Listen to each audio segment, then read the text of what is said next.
All right, this is the third edition of Crypto Talk and Blockchain Walk on day 2 at ETHDenver. We're with Kelly LeValley Hunt. LeValley. Everybody, I've been called all kinds of things. Hopefully mostly nice things. Definitely nice things. So this is my 8th Denver, 8th Denver. You've been to every single one. Yeah. What do you think of this event, how it's grown, and where we're at today? Wow. It is very diverse in the products, which is really amazing. I'm so happy about that because there's everything from banking to staking to art to games to interoperability platforms. I mean, it's grown significantly. So there's a lot to offer. It's a more condensed version of ETHDenver. Yeah. ETHDenver is always huge, and I think that they've consolidated a lot of it now, and it's a much more, you can get information a lot quicker, and that's the reason why I go to ETHDenver every year, is because I learn so much. Do you appreciate that there's maybe less sponsors but more opportunities for one-on-ones? I don't know if I don't know what the sponsorship is, but maybe that it is less sponsors, but I noticed that there's a lot more refined information and a lot less noise.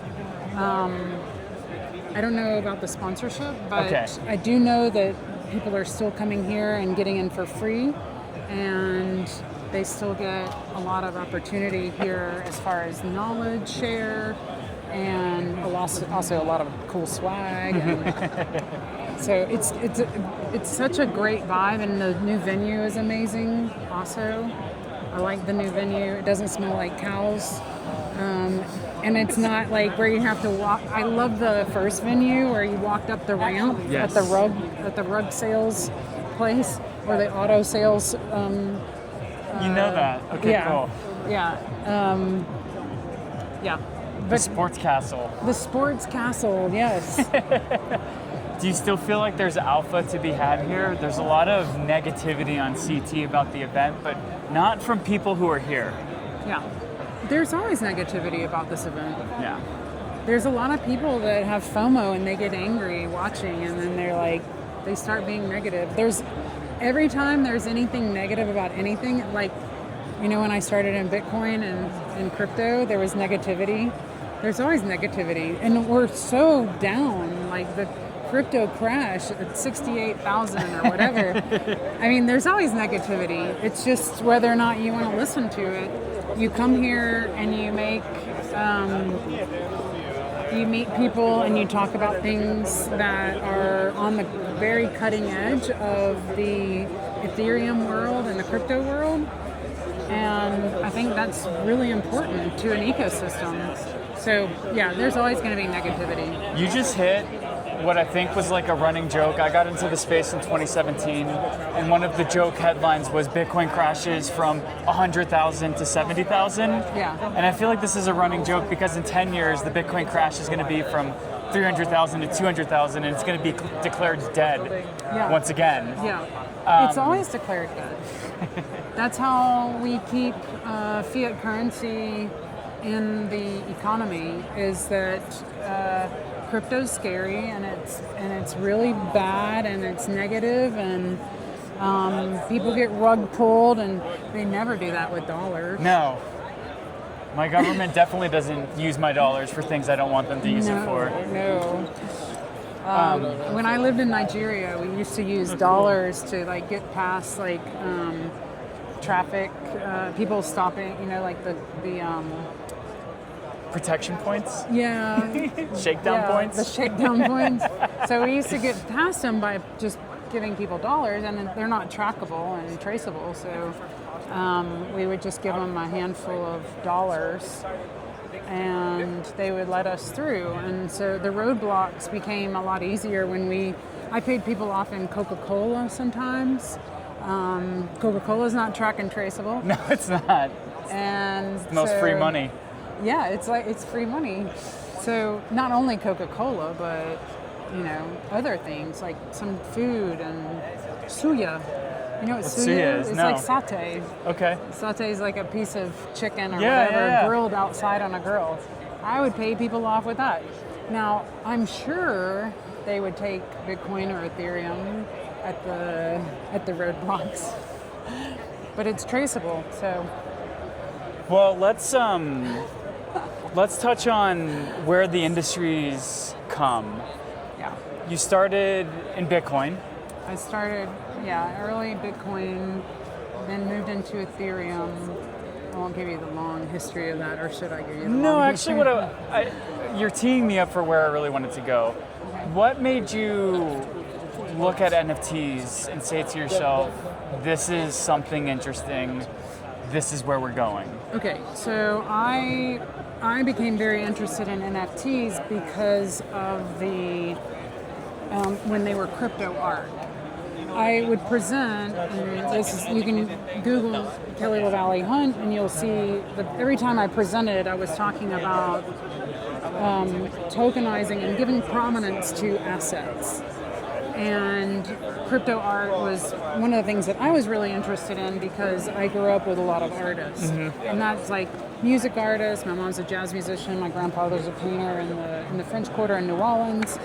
And I grew up around art, but my father's a nuclear physicist, but he played Mozart on the banjo. Awesome.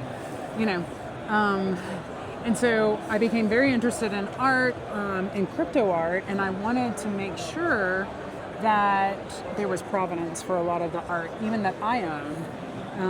Paintings, oil paintings from France, for example. I didn't know if they were real or not, but Right. with provenance, you can figure out that who's who in the art world. And I thought that's the future of art. And with like NFTs and the things happening with NFTs at the time, we didn't call them NFTs, we called it crypto art. Is this 2014-ish, 2015? No, much later. So crypto art, we started talking about crypto art like 2016. Okay. Or in like 2016 they were called Rares because of the Rare Pepe that was created on Counterparty on the Bitcoin protocol. And then, so that was very interesting for me, and I knew a lot of the Bitcoiners, so that Rare Pepe became very interesting. Rare Pepe scientists were also amazing. They took the Rare Pepe from a symbol of hate to a symbol of love and gratitude. And Matt Fury created the Pepe the Frog, and then it became a symbol of hate, and then the Rare Pepe scientists made it a symbol of love and inclusion. And so I was really interested in that movement, and those were rares. And before that, there were name coins. Nili, there was a woman, she's from Israel, she created the Nili coin. It's like Coca-Cola, like the name coins. Then the Rare Pepes, rares, and then crypto art, and then the non-fungible tokens for art, which were NFTs. So that's how I got involved. I just kind of followed it and started collecting along the way. Even when there were platforms out there that you could buy an NFT, but you didn't go through the platform, you actually, sent them some money via credit card or like scanned a QR code that was you were able to Right. Buy an NFT and have it in your wallet. Or now even on like Nifty Gateway, the first NFTs that I ever bought, I bought with credit cards. I didn't buy it with my MetaMask wallet or a wallet. Are you still using MetaMask? Oh, definitely. I'm a big MetaMask. I'm a huge MetaMask fan. MetaMask has been getting a little bit of hate recently, I've just been seeing. You know but what? If you're not getting hate, you're not doing it right. Right? If you're not getting feedback from people, if you are lost in that ecosystem, you're nobody. And you got to figure out your passion. And I think MetaMask has been doing it for a long time, doing what they love for a long time. And they'll continue to do it. They'll continue. There are some, I'm a huge MetaMask supporter. Also, it's a consensus product. And consensus, they've done really well with a lot of products. So I'm a supporter of that. And I'm sure there's a lot of hate around all of the things that I just said. However, that's what our ecosystem is made of. And there's a lot of people that a lot of people that use MetaMask, and there's a lot of people that hate on MetaMask. Shout out to Francesco, the lead DevRel at Consensus and MetaMask. He was on the walk and talks with us as well. Okay, cool. So the final question, is NFTs as a technology poised for a revolution in their perspective? Are we going to move beyond the looking back in the past for the PFP hype cycle? And are we moving into a new era for how we can deploy NFTs? Yeah, I think NFTs are just at their early stages right now.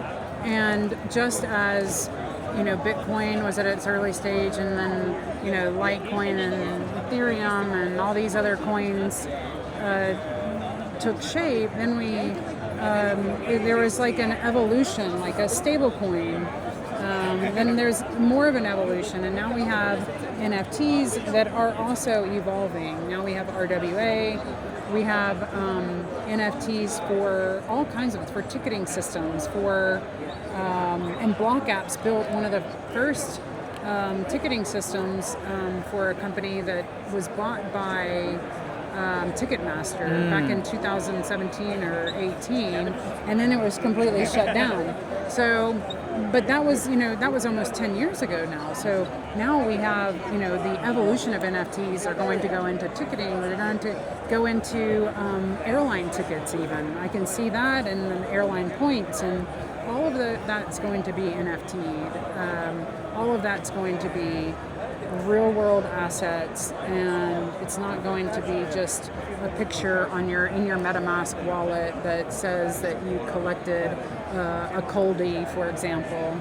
Shout out to Coldy, who has a piece actually with Illust Space in the ether. It's awesome. Illust is a AR VR company. And they have geo-anchored a Coldy actually here at ETHDenver. There's amazing art here at ETHDenver every year.